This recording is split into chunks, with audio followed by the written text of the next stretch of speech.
ya, yang nonton gue di belakang layar itu, ketika lu pencet tombolnya, lu akan dapat 1 miliar rupiah, tapi ada orang lain yang mati. Menurut lu berapa banyak yang pencet tombolnya? Semuanya akan pencet tombolnya, mereka nggak peduli sama hidup lu. Semua orang itu serakah, semua orang itu mau menang. Jadi kalau gue kasih tombolnya, lu dapat 1 miliar dan satu orang random itu akan meninggal, akan lu pencet itu tombolnya.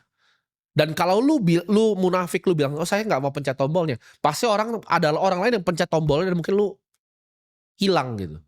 Jadi lu jangan biarin otak lu tuh berkhianat sama diri lu sendiri untuk lu nggak mau jadi siapa-siapa. Karena dunia ini adalah dunia yang hyper kompetitif. Semua orang itu mau hal yang sama. Dan kedepannya akan makin sulit. Kenapa? Karena teknologi ini nggak akan bisa dikejar gitu. Ketika lu coba sesuatu, oke lu pengen jadi seseorang gitu kan. Lu belajar sedikit, lu coba sedikit 1-2 bulan, lu nyerah. Sulit sedikit lu nyerah, itu otak lu sendiri yang sabotase diri lu, "Oh lu nggak bisa, lu pengen jadi ini, lu punya mimpi untuk jadi, oh ini nggak bisa nggak bisa nggak bisa nggak bisa nggak bisa." Gitu. "Gue pengen jadi nomor satu di sini." "Nggak bisa." Nyerah. Lu quit gitu. Gue orang yang nggak pernah quit, gue nggak pernah nyerah gitu.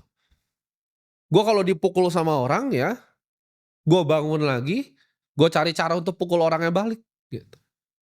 Gue nggak biarin gue dipukul, gue jatuh, gue nyerah, nggak.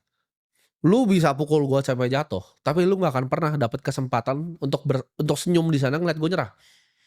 Kalian harus punya mentalitas yang seperti itu. Ya ketika orang jatuhin kalian, keluarga kalian sendiri jatuhin lu, temen lu sendiri itu jelek-jelekin lu. Karena semua orang itu pasti pernah dijelekin gitu. Gue juga pas awal mulai di ngenyek kok sama keluarga sendiri, "Ngapain sih begini, ngapain sih begitu?" Ya.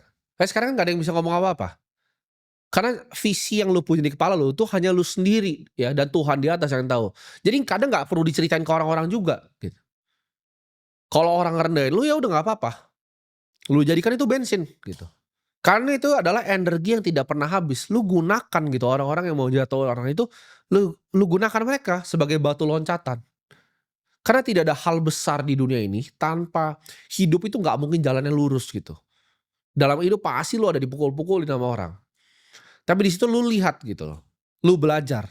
Apa yang lu bisa pelajari dari kejatuhan lu. Fakta ketika pikiran lu sendiri itu nggak percaya sama diri lu sendiri, itu hal yang paling menyedihkan buat gua. Gua tahu mungkin suatu saat gua bisa kalah, gua bisa nggak capai mimpi gua, tapi gua tahu pikiran gua tuh tidak pernah berkhianat. Dia selalu percaya bahwa gua itu bisa lakukan apa yang gua mau omongin. Karena setiap apa yang gua omongin, gua jadikan kenyataan. Nah ketika pikiran lu tuh udah mulai berkhianat, dia udah mulai sabotase, dia udah mulai, itu menyedihkan.